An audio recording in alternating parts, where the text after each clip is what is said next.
వచ్చిన రాజకీయ పార్టీలన్నీ కూడా మ్యాక్సిమం ప్రజలకి సేవ చేస్తాం, ప్రజలను అభివృద్ధి చేస్తాం, ప్రజల్ని సంక్షేమ బాటలో ముందుకు నడిపిస్తాం, అభివృద్ధి బాటలో ముందుకు నడిపిస్తాం.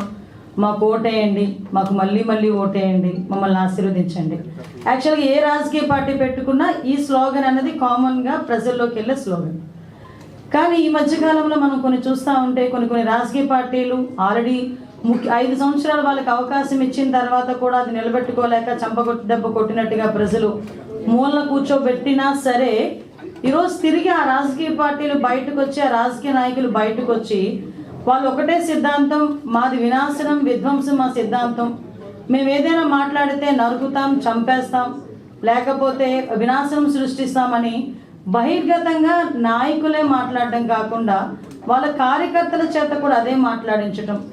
అంటే మేము వస్తే ఎలా చేస్తాం, మేము వస్తే నరికేస్తాం, మేము వస్తే చంపేస్తాం, మేము వస్తే వినాశనం చేస్తాం, లేకపోతే వాళ్ళు ఇలా చేస్తాం అలా చేస్తాం, భయభ్రాంతులను చేస్తామని చెప్పి మాట్లాడుతున్న సందర్భాలు కూడా చూసాం.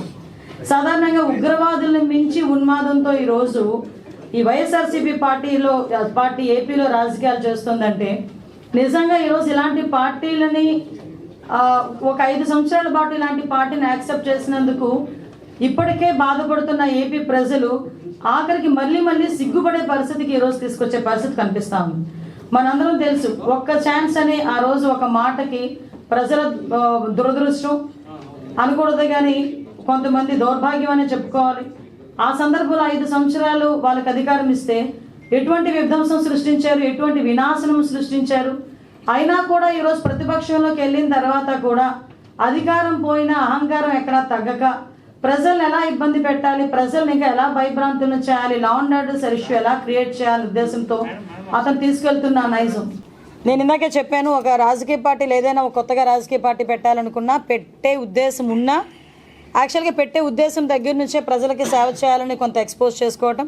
తర్వాత రాజకీయ పార్టీ కనుక మేము పెడితే మేము ఇలా ప్రజల సంక్షేమ బాటలో ముందుకు నడిపిస్తాము, మేము అభివృద్ధి బాటలో ముందుకు నడిపిస్తాము, లేకపోతే మేము వచ్చిన తర్వాత ఇలా చేస్తాము అలా చేస్తామని చెప్పిన సందర్భాలను చూసాం. కానీ ఒక ఉగ్రవాదుల్ని మించిన ఉన్మాదంతో ఈరోజు వైఎస్ఆర్సీపీ నాయకులు రాష్ట్రంలో చేస్తున్న రాజకీయాలు చూస్తూ ఉంటే రాష్ట్ర ప్రజలు కూడా ఈరోజు లిటరలీ చెప్పాలంటే సిగ్గుపడ్డారు మొన్నటి వరకు. ఎందుకంటే ఒక్క ఛాన్స్ అని చెప్పి బతిమాలిన పాపానికి 5 సంవత్సరాల రాష్ట్రాన్ని ఎక్కడికో అంటే 20 సంవత్సరాలు వెనక్కి తీసుకెళ్లిన పరిస్థితి నుంచి ఆఖరికి లాస్ట్ 5 సంవత్సరాల్లో వైఎస్ఆర్సీపీ పాలనలో రోడ్డు మీదకి వచ్చి ఎవరైనా తిరగాలన్నా ఒక భయం, పాత్రికేయ మిత్రులు మీలాంటి వాళ్ళు ఎవరైనా ఒక గట్టిగా మాట్లాడాలన్నా ఒక భయం, ప్రజా సంఘాలు ఏమైనా మాట్లాడాలన్నా ఒక భయం, లేకపోతే ఉద్యోగస్తులు ఏమైనా ధర్నా చేయాలన్నా ఒక భయం, లేకపోతే ఎవరైనా ఇది తప్పు అని ప్రశ్నిస్తే వాళ్ళ మీద పెట్టే కేసుల గురించి ఒక భయం, లేకపోతే వాళ్ళ మీద జరిగే దాడుల గురించి ఒక భయం. ఆఖరికి ఒక భయానక వాతావరణంలో 5 సంవత్సరాలు బతికిన ఆంధ్రప్రదేశ్ ప్రజలు ఒక్కసారిగా వాళ్ళ జీవితాల్లోకి వెలుగు వచ్చినట్టుగా ఎలక్షన్లు వచ్చినాయి. ఆ ఎలక్షన్లో ఇన్ని రోజుల కసిని కూడా ఒక్కసారిగా తీర్చుకొని 151 సీట్ల నుంచి 11 సీట్లకి దిగజార్చేసిన పరిస్థితి కూడా మనం చూసాం. అయినప్పటికీ కూడా ఎక్కడా కూడా ఎటువంటి పశ్చాత్తాపం కూడా పడకుండా మళ్ళీ ఎగైన్ అండ్ అగైన్ బయటకు వచ్చి రప్పా నరుగుతాము, మా పార్టీ సిద్ధాంతం వినాశనం విధ్వంసమే, మా పార్టీ తాలూకా నినాదం ఏంటంటే రప్పా, కొన్ని రోజులు పోతే మా పార్టీ గుర్తు ఫ్యాన్ కాదు గొడ్డలి అని చెప్పే పరిస్థితులు కూడా ఈరోజు కనిపిస్తూ ఉన్నాయి. అంటే ఎందుకు ఈ మాట చెప్తున్నానంటే ఒక నాయకుడు తాలూకా మెంటాలిటీ, ఒక రాజకీయ పార్టీ నడుపుతున్న నాయకుడు తాలూకా మెంటాలిటీ, ముఖ్యంగా వైఎస్ఆర్సీపీ రాజకీయ పార్టీ నడుపుతున్న జగన్మోహన్ రెడ్డి తాలూకా మెంటాలిటీ చూస్తూ ఉంటే ప్రీవియస్ నుంచి ఒకసారి మనందరం కూడా బ్యాక్కి వెళ్ళి రావాలి. ఎందుకంటే ఆ రోజు తండ్రి అధికారాన్ని అడ్డం పెట్టుకొని కొన్ని వేల కోట్లు అక్రమ ఆస్తులు కూడబెట్టాడని చెప్పి ఆ రోజు కేసులు పెడితే ఈ రోజుకి కూడా ఆ కేసుల చుట్టూ తిరిగే పరిస్థితి. సుమారుగా చూసుకుంటే దగ్గర 13 ఈడీ కేసులు, 11 సిబిఐ కేసులు, వీటితో పాటు సుమారుగా సిబిఐ ప్రాథమిక విచారణలోనే 43,000 కోట్ల రూపాయలు అక్రమాస్తులు కూడబెట్టాడని చెప్పిన తర్వాత జైలుకు పంపించిన తర్వాత ఈ రోజుకి కూడా ఆ రోజు రాష్ట్ర విభజన సమయంలో సోనియా గాంధీ గారితో అంటే కొంచెం రాజీ కుదుర్చుకొని బెయిల్ తెచ్చుకున్నారన్న సంగతి మీకు నాకే కాదు ప్రజలందరికీ కూడా తెలుసు. అప్పటి నుంచి కూడా చూసుకున్నా కూడా ఈ రోజుకి కూడా ఆ విచారణకి ప్రతి ఒక్కరు 2 రోజులకు ఒకసారి ఎవడో ఒకసారి రీసెర్చ్ పిటిషన్ వేయిస్తాడు. మరి ఆ రోజు నేను నీతిమంతుడిని, నేను ఏ తప్పు చేయలేదు, నేను ఏ అక్రమాస్తులు కూడబెట్టుకోలేదని చెప్పిన పెద్ద మనిషి ఈరోజు విచారణకు కూడా సహకరించలేని పొజిషన్లో ఈరోజు జగన్మోహన్ రెడ్డి ఉన్నాడు. అటువంటి ఒక దాన్ని ఏ నైజం అంటారంటే క్రిమినల్ నేచర్.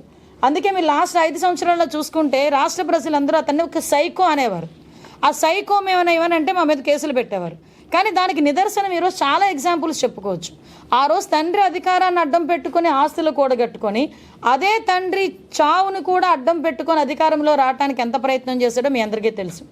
అందరికీ తెలిసిన నిజాలు ఏంటంటే తండ్రి చనిపోయిన తర్వాత ఆ ప్లేస్కి వెళ్ళేదానికి కూడా ఎంత సమయం పట్టిందో మీకు తెలుసు. తండ్రి చనిపోయిన తర్వాత అతను ఎక్కడున్నారో కూడా మీ అందరికీ తెలుసు. తండ్రి చనిపోయిన తర్వాత ఎంతమంది సంతకాల సేకరణ తీసుకున్నారో కూడా మనందరికీ తెలుసు.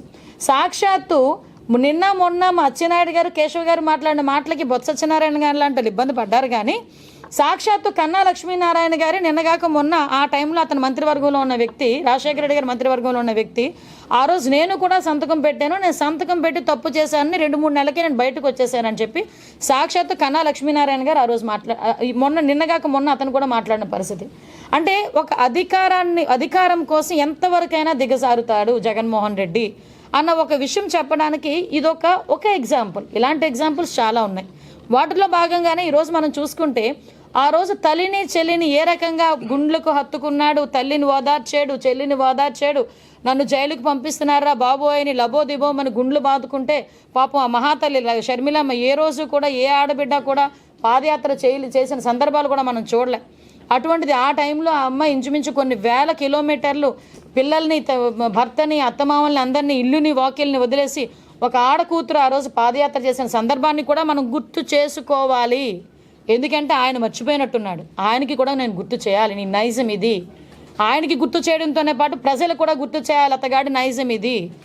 అదే తల్లి ఆ రోజు ప్రతిరోజు కూడా అతను బై ఎలక్షన్లో పోటీ చేసిన తర్వాత ఆవిడ చెంగు పట్టుకొని కళ్ళు తుడుచుకుంటూ నా బిడ్డని, తండ్రి లేని నా బిడ్డని మీరు ఆశీర్వదించండి అని చెప్పి ప్రతి ఒక్క నియోజకవర్గము తిరిగి ఆ వయసులో ఆవిడ చేస్తే అధికారం వచ్చిన తర్వాత ఏం చేశాడండి? అఫీషియల్గా కూర్చోబెట్టి ఆవిడని ఆహ్వానించి వాళ్ళ తాలూకా ప్లీనరీ మీటింగ్లో రాజీనామా చేయించి తల్లిని లిటరల్లీ మెడబెట్టుకు బయటకు గెంటినట్టుగా పార్టీ నుంచి గెంటి పడేశాడు. అంటే ఒక తల్లిని చెల్లిని వాడుకొని ఎలా వదిలేశాడో ఒకసారి చూస్తే ఆఖరికి అతను వెనకాతున్న వాళ్ళని వాడుకొని వదిలేయడం సంగతి ఎవరికి అర్థం కాదు. సో అతని నైజం గురించి చెప్తున్నా, దయచేసి ప్రజలు కూడా అర్థం చేసుకోవాలి. ఆ తర్వాత తండ్రి చావును అడ్డం పెట్టుకొని అధికారంలోకి వచ్చాడు. అధికారం ఇన్ ద సెన్స్ ఆ రోజు ఒక ఎంపీ. ఆ తర్వాత నెక్స్ట్ మనం చూసుకుంటే కనుక ఎలాంటి డ్రామాలు ఆడాడో కూడా మీకు తెలుసు. వివేకానందరెడ్డి గారి హత్య, ఆ ముందు కోడికత్తి. ఆ కోడికత్తి అంత బాగా పారలేదు అనుకున్నాడో ఏంటో మరి మహానుభావుడు. వెంటనే ఒక వివేకానందరెడ్డి గారి హత్యని తీసుకొచ్చి, అంటే వాళ్ళే చేయిస్తారు, వాళ్ళే రక్తాలు కడిగేస్తారు, వాళ్ళే కుట్లేసేస్తారు, వాళ్ళే నెక్స్ట్ డే వాళ్ళ తాలూకా పేపర్లో ఏమో నారాసుర రక్త చరిత్ర అని రాస్తారు, వాళ్ళే చంద్రబాబు నాయుడు గారు చంపించేశారని రాస్తారు. ముందు గుండుపోటు అంటారు, తర్వాత ఎపిసోడ్లు అన్నీ జరుగుతాయి. అన్ని మాటలు వాళ్ళే. గుండుపోటు అన్నది వాళ్ళే, తర్వాత గొడ్డలిపోటు అన్నది వాళ్ళే, చంద్రబాబు నాయుడు గారి పేరు తెచ్చింది వాళ్ళే, అప్పుడు సిబిఐ ఎంక్వైరీ వేయమన్నది వాళ్ళే. ఆ రోజు పాపం సునీతమ్మని దగ్గర చేర్చి నీకు న్యాయం చేస్తానని చెప్పి ఆవిడ్ని కూడా వాడుకొని ఆ రోజు అధికారంలో కూర్చున్న తర్వాత కనీసం సిబిఐ వాళ్ళని ఎంక్వైరీకి కూడా లోపలికి రానివ్వకుండా చేసి ఆ చెల్లి తాలూకా మనోవ్యాధనికి కారణమైన పరిస్థితి తెలియదా? అంటే నేను ఎందుకు ఈ మాట చెప్తున్నానంటే, ఒక రాజకీయ నాయకుడు తన ఇంట్లో ఒక తల్లికి చెల్లికి న్యాయం చేయలేని వాడు ఈరోజు బయటకు వచ్చి నా అక్క చెల్లెములు అని చెప్పి మాట్లాడితే ఆ రోజు ప్రజలు నమ్మారు. కానీ ఈరోజు ప్రజలు నమ్మే పరిస్థితుల్లో లేరు. అంటే అతని నైజాం గురించి నేను మాట్లాడుతున్నా. అతని మీద అనేకమైన అవినీతి ఆరోపణలు ఉన్నాయి, అతని మీద అనేక అక్రమాస్తుల కేసులు ఉన్నాయి.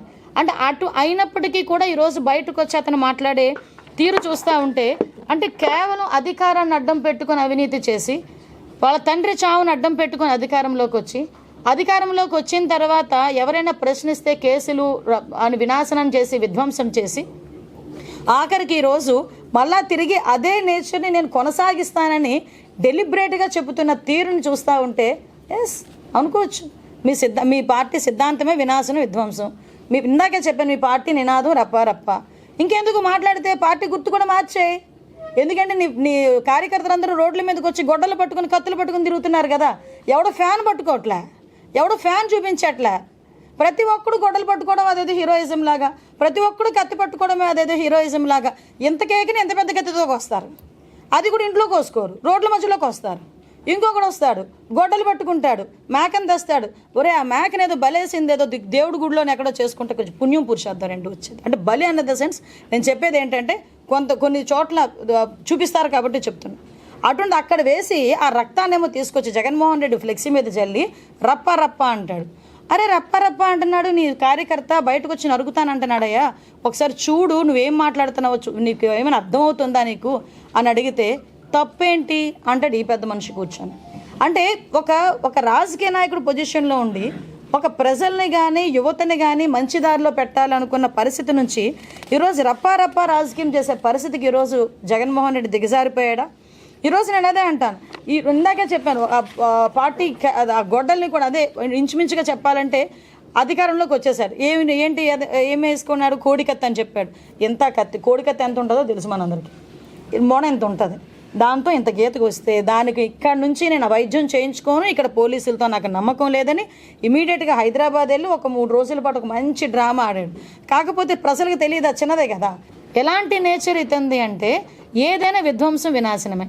అరే ఎవరైనా బయటకు వచ్చి నేను అభివృద్ధి చేస్తాను, నాకు తప్పైపోయింది, నేను అప్పుడేదో తెలియక చేశాను, లేకపోతే ఈరోజు నేను ఈరోజు అభివృద్ధి చేస్తాను, ఇలా చేస్తానని మాట్లాడడం మానేసి ఈరోజు గవర్నమెంట్ చేసిన ప్రతి దానికి కూడా తిరిగి నేనే ముందు తీసుకొచ్చాను దీన్ని అంటే ఒక సైకలాజికల్ దాన్ని ఏమంటారంటే డిసీజ్ అని అనుకోవాలి. నిజంగా నాకు అర్థం కాలేదు. రీసెంట్గా మావి గారు అని చెప్పిన తర్వాత ఎవరో ఒక నా వెల్ విషర్ ఒక అది పెట్టాడు, మెసేజ్ పెట్టాడు. ఇది కూడా మానసిక పరిస్థితి కొంచెం బాగా లేని వాళ్ళు వాడే మందు అటు. ఇది కూడా మీరు ఒకసారి చెక్ చేస్తే తెలుస్తుందేమో, మావిగాన్ అని గూగుల్లో కొట్టండి. అది ఆ న్యూరోథెరపీకి సంబంధించిన ఏదో మెడిసిన్ కూడా అంట. అఫ్కోర్స్ లింక్ తర్వాత మాట్లాడుకుందాం. కానీ నేను చెప్పింది ఏంటంటే ఇలాంటి పదాలు బయటికి రావడం. ఆ రోజు కూడా చూడండి, అధికారం లేనంతసేపు అమరావతే నా రాజధాని అన్నాడు, అమరావతి మధ్యలోనే ఉండాలన్నాడు, 33,000 ఎకరాలు తీయాలన్నారు, అమరావతి నిర్మించడానికి కేంద్రం డబ్బులు ఇవ్వకపోయినా నా డబ్బులైనా సొంత డబ్బులైనా ఖర్చు పెడతానన్నారు, అమరావతిలో ఇల్లు కట్టుకున్నానన్నాడు, అమరావతిలో గృహప్రవేశం చేశాడు. అన్నీ అయిపోయినాయి. అందరూ ప్రజలు ఎంత చక్కగా నమ్మబలికారు. అధికారంలోకి వచ్చారు. వచ్చిన వెంటనే అమరావతి లేదు, ఏదీ లేదు, ప్రజావేదిక కూలిస్తాను, చంద్రబాబు నాయుడు అన్నా క్యాంటీన్ తీసేస్తాను, చంద్రబాబు నాయుడు గారు ఏ ఇంప్లిమెంటేషన్ చేస్తే అవన్నీ నాశనం చేసేస్తాను, నాదంటూ కొత్త రాజ్యాంగం మొదలు పెట్టుకుంటాను, రాజారెడ్డి రాజ్యాంగం అని చెప్పి ఆ రోజు నుంచి మొదలు పెట్టుకొని 3 రాజధానులు అన్నాడు. పోనీ ఆ రోజే ఈ బుర్రక మావిగా వచ్చి తట్టలేదేమో, మేబీ. ఆ 5 సంవత్సరాలు అమరావతి రాజధానిని కంప్లీట్గా నాశనం చేసేసి అమరావతి రైతులు మానసిక క్షోభకు గురయ్యేటట్టుగా చేసి సుమారుగా 300 మంది రైతులు చనిపోవడానికి కారణమైన వ్యక్తి జగన్మోహన్ రెడ్డి. ఆఖరికి ఎంత దారుణం అంటే ఆ మహిళా రైతులు రోడ్డు మీదకి వస్తే ఆ మహిళా రైతులు కట్టుకున్న చీరల్ని, ఏమండి రైతు మంచి చీర కట్టుకోకూడదా? అసలు మంచి చీర కట్టుకోనో మంచి నగేసుకోనో మంచిగా తిరిగే అధికారం హక్కు ఎవరికి ఉందంటే ప్రపంచంలోని జనాభాలోని రైతుకే ఉంది. ఎందుకంటే మనకు అన్నం పెడుతున్నాడు. ఆ రైతే కనుక వరి పండించడం మానేసిన, ఆ పంట పండించడం మానేస్తే మనం ఎంత డబ్బులున్నా కూడా ఎవరు తినలేడు కదా. అటువంటి రైతును కూడా అవమానించాడు. అటువంటి మహిళా రైతుల మీద డ్రోన్లు ఎగరేసాడు, వాళ్ళు బాత్రూమ్స్ మీద కాలు బుట్లతో తన్నించాడు. అంటే ఇటువంటి నైజం ఉన్న వ్యక్తి అఫ్కోర్స్ మనం కూడా ఎక్కువగా ఆలోచించకూడదు. అధికారం పోయిన తర్వాత కూడా ఇలాగే మాట్లాడతాడు. అంటే బయటకు వచ్చి అతను చేసే నిర్వాహకాలు చూస్తూ ఉంటే నిజంగా ఒక్కొక్కసారి అనిపిస్తూ ఉంటుంది, ఏంటి అంటే ఇతగాడితలకు మానసిక పరిస్థితి ఇప్పటికైనా ప్రజలు అర్థం చేసుకోవాలి. ఎందుకనంటే మాట్లాడితే నరికేస్తాము, చంపేస్తాము, రప్ప నరుకుతామంటే అయితే తప్పేంటని అడుగుతాడు. నేను ఎవరో మాట్లాడతారు, కొత్త పలుకు కాదు ఉలుకు కూడా లేకుండా చేస్తాం. ఏంది మాట్లాడండి, జనాలు ఏమైనా ఎర్రోళ్ళ చూపించారుగా. నువ్వు ఈరోజు సినిమా చూపిస్తాను నువ్వు మాట్లాడుతున్నావు. ఆఖరికి 2024 ఎలక్షన్లో నేను కాదు లేకపోతే ఇంకొక రాజకీయ నాయకుడు ఎవరు సినిమా చూపించలే, ప్రజలు సినిమా చూపించారు. 164 మెజార్టీతో బ్లాక్ బ్లాస్టర్ సినిమా నీకు చూపించారు ఆ రోజు. ఇంకా బుద్ధి రాక బయటకు వచ్చి చంద్రబాబు నాయుడు గారు వయసు గురించి మాట్లాడతావు, చంద్రబాబు నాయుడు గారు పూర్తిలో ఉండరని అంటే టెన్యూర్ మొత్తం పూర్తి చేయరని మాట్లాడతావు. అంటే ఇతగాడి తాలూకా నైజాన్ని మనందరం కూడా తెలుసుకోవాల్సిన అవసరం ఉంది. మీ అందరికీ తెలుసు, లాస్ట్ 5 సంవత్సరాలు ఎక్కడ అవసరం లేదు, వైజాగే చూసుకుందాం. ఈ వైజాగ్ని ఎంత నాశనం చేయడానికి ప్రయత్నం చేశారు. కానీ వైజాగ్ ప్రజలు మనందరం కూడా చాలా మంచోళ్ళమి, చాలా ఓపికతో ఉన్న వాళ్ళమి. కాబట్టి వాళ్ళు ఎంతమంది ఇక్కడికి వచ్చి హత్యా రాజకీయాలు చేసిన, భూ కబ్జాదారులు ఇక్కడికి వచ్చి మాట్లాడినా ఓటు అన్న ఆయుధం నా దగ్గర ఉంది, తర్వాత చూపిస్తాను మీ సంగతి అని చెప్పి ఆ రోజు చూపించిన పరిస్థితి. అంటే ఏది 22 ఏళ్ళు అంటే ఖాళీ స్థలం ఉంటే అది రేపు ఉదయానికి ఎవరి పేరు మీద ఉంటుందో తెలియదు. లేకపోతే నా పేరు మీద ఉంటుందా, గవర్నమెంట్ వాడి పేరు మీద ఉంటుందా, 22Aలో ఉంటుందా, లేకపోతే ఇంకో రెడ్డి పేరు మీద ఉంటుందా, లేకపోతే ఇంకొక ఎక్స్ పేరు మీద ఉంటుందా, ఎవరికి తెలియదు. అంత భయానక వాతావరణంలో వైజాగ్ ప్రజలే కాదు రాష్ట్ర ప్రజలు బతికారు. పరిశ్రమలో ఎవడన్నా వస్తే ఎవడు వచ్చి ఏ ధర్నా చేసి నా దగ్గర వాటా అడుగుతాడు, లేకపోతే కంపెనీల దగ్గరకు వచ్చి ధర్నాలు చేసి డబ్బులు ఎవరు డిమాండ్ చేస్తారు, ఎప్పుడు మూసేయాల్సి వస్తుంది, ఎప్పుడు మార్కెట్ పోతుంది అని భయంతో పరిశ్రమలు, పెట్టుబడిదారులు వచ్చే వాళ్ళందరూ కూడా భయపడుతూ పెట్టుబడులు కూడా వెనక్కి తీసుకెళ్ళిపోయిన పరిస్థితి. ఇంత విధ్వంసం చేసిన ఇతను ఈరోజు బయటకు వచ్చి అలాంటి మాటలు మాట్లాడుతూ ఉంటే, నేను ముందే చెప్పాను మీకు, అంటే తండ్రి చావు దగ్గర నుంచి మొదలు పెట్టుకుని అంతిమంగా నిన్న మా పయ్యావుల కేశవ్ గారు అన్నట్టుగా అంతిమ లబ్ధిదారుడు అతనే అయ్యాడు. మాది మెతక వైఖరి కాదండి, మాది ప్రజాప్రభుత్వం. మేము ఇబ్బంది పడుతున్నా కూడా ప్రజలు ఇబ్బంది పడకూడదన్న ఆలోచనతో మేము ముందుకెళ్ళే పరిస్థితి. మేము ఇబ్బంది పడాలని మేము ఇబ్బంది ఏం పడం, మాతో పాటు ప్రజలు కూడా ఇబ్బంది పడుతున్నారని దానికి తగ్గ చట్టాలను తీసుకొస్తాం, దానికి తగ్గట్టు విధానాలని కూడా రూపొందించి అటువంటి వ్యక్తుల మీద ఎలాంటి చర్యలు తీసుకోవడానికి కూడా గవర్నమెంట్ ఎట్టి పరిస్థితులను వెనుకాడదు. సోషల్ మీడియా వేదికగా పరిచయమైన మౌనిక గవర్నమెంట్ ప్రాంప్ట్గా వ్యవహరించింది, పోలీస్ డిపార్ట్మెంట్ వెంటనే స్పందించింది, అరెస్ట్ చేసాం. ఈ రోజుకి కూడా దాని మీద ఇన్వెస్టిగేషన్ అయితే జరుగుతుంది. కాకపోతే కొన్ని అనుమానాలు ఉన్నాయని వాళ్ళ తల్లిదండ్రులు కూడా నా దగ్గరికి వచ్చారు, దాని మీద కూడా నేను ఒకసారి ఎంక్వైరీ వేస్తాను. సారీ, కడప జిల్లా లేదు. నేను అంటే ఒకటండి, మీరు అబ్జర్వ్ చేస్తే ఈరోజు ఇలాంటి సంఘటనలు జరిగిన ప్రతిసారి కూడా ఒక టైప్ ఆఫ్ డిప్రెషన్కి వెళ్తున్నారు నిందితులు కూడా. ఏదర్ భయమైనా భయపడుతున్నారు, లేకపోతే డిప్రెషన్కి వెళ్తున్నారు. కొంతమంది డిప్రెషన్తోనో లేకపోతే భయంతోనో వెళ్ళి సూసైడ్లు చేసుకునే పరిస్థితి కూడా కనిపిస్తూ ఉంది. కొంతమంది పారిపోవడానికి ప్రయత్నాలు చేయటం ఇవన్నీ. నేనేమంటానంటే, తప్పు చేయనా ఎలా భయపడినా నేను అదంట. చిన్నపిల్లల మీద అగాయించాలి ఏంటంటే, అంటే నేను మళ్ళీ దీన్ని రాజకీయానికి ముడిపెడుతున్నాను అనుకోకండి. ఈరోజు ఒక బయట ఆడబిడ్డను ఒక అమ్మాయిని చూస్తే, అబ్బా మా అమ్మలా ఉంది, మా చెల్లిలా ఉంది, నీ ఇంట్లోనే తల్లే కదా నిన్ను కన్నది, ఆ తల్లి కూడా ఆడదే కదా. అటువంటి ఆడదాని మీద మరి చంటి పిల్ల మీద, కూతురు వయసులో ఉన్న చంటి పిల్ల మీదో లేకపోతే మన పక్కన మనతో పాటు ఆడుకున్న చంటి బిడ్డ మీద అలాంటి అఘాయిత్యం చేయడానికి మనసు రావడం ఏంటి? అలాంటి వాళ్ళని ఏం చేయాలి సొసైటీ కూడా? సో అందుకే పోక్సో కేసులో 3 to 4 monthsలో కన్విక్షన్స్ ఇచ్చేసేట ఏర్పాటు మేము చేసుకుంటున్నాం. అది కూడా కాదండి. ఈరోజు నేనేమంటానంటే, ఏమనుకోవద్దు, లాస్ట్ 5 సంవత్సరాలు కంప్లీట్ నాశనం అయిపోయింది. 19 to 24 ఆ విధ్వంసానికి ఇప్పటికీ కూడా కొన్ని అంటారు కదా మూల్యం చెల్లించుకుంటున్నామని, ఆ మూల్యం ఇప్పటికీ కూడా అక్కడక్కడ చెల్లించుకునే పరిస్థితి ఉంది. కానీ అది కూడా జరగకూడదనే మా ఎన్ఫోర్స్మెంట్ అయితే ఉంది.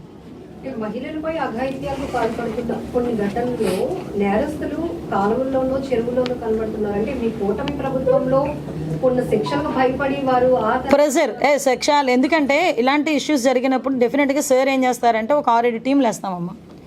6-7 టీంలు కూడా ఎలాంటి అంటే ఇన్వెస్టిగేషన్ కానీ వాళ్ళ తాలూకా దాన్ని ఏమంటారంటే వాళ్ళు వెతికే పద్ధతులు కానీ చాలా అంటే పోలీసు తన పని తను చేసుకెళ్తుంది.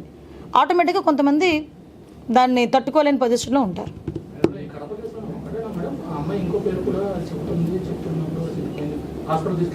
లేదండి, మీ ప్రభుత్వం క్రెడిట్ చేస్తుంది, క్రెడిట్ అంతా జగన్మోహన్ రెడ్డిదని ప్రతిపక్షాలు ఏంటి అతని మాటలని మొన్న మావి గాని విన్న తర్వాత కూడా మీరు కన్సిడర్లోకి తీసుకుంటున్నారంటే మనం పిచ్చోళం, ఆయన పిచ్చోడా? ఒకసారి ఆలోచించండి. భోగాపురానికి దారేదా? ఒకసారి అమ్మనండి, నేను తీసుకెళ్తాను ఆ కారులో, బుల్లెట్ ప్రూఫ్ కార్ ఎక్కించి మరి తీసుకెళ్తా. మొన్న ArcelorMittal నక్కపల్లి దగ్గర అంగరంగ వైభవంగా 1,50,000 కోట్ల రూపాయలు పెట్టుబడి పెట్టడానికి శంకుస్థాపన జరిగింది. నాకు నవ్వొచ్చింది, ఎందుకంటే ఆ ఎపిసోడ్ మొత్తంలో నేనున్నాను. అది ఎక్కడ స్టార్ట్ అయ్యింది, ఎక్కడ జరిగింది, ఎందుకు వచ్చింది, ఎలా వచ్చింది, ఎలాగ కాంపన్సేషన్స్ పే చేసాము, ఎలాగ R&R అయ్యింది, అవన్నీ కూడా నాకు తెలుసు. బయటకు వచ్చి మొన్నటి వరకు ఏమన్నాడు, స్టీల్ ఫ్యాక్టరీ వచ్చిద్దా అని మాట్లాడిన పెద్ద మనిషి ArcelorMittal కూడా నేనే తీసుకొచ్చాను, నేనే మాట్లాడాను అన్నాడు. దావూస్ వెళ్తే చలేసేస్తుందని పెద్ద మనుషులు. మీరు అబ్జర్వ్ గుర్తుందా మీకు? దావూస్ వెళ్తే చలి చాలా ఉంటుంది, -degrees ఉంటాయి, అందువల్ల మేము స్నానాలు కూడా చేయలేము, ఇలాంటి వర్డ్స్ అన్నీ వచ్చినాయి. అలాంటి పెద్ద మనుషులు వీళ్ళు ఆర్సిలార్ మెటల్ వాళ్ళతో మాట్లాడేశారట, గూగుల్ వాళ్ళతో మాట్లాడేశారట, అదంతా మేము చోరీ చేస్తున్నాం అంట. ఏదో అంటారు కదా, చెప్పేవాడికి వినేవాడు లోకు అని, అలా సామెతను బాగా అడాప్ట్ చేసుకుంటున్నారు. మనం అంత లోకు అవ్వద్దు. ఓకే.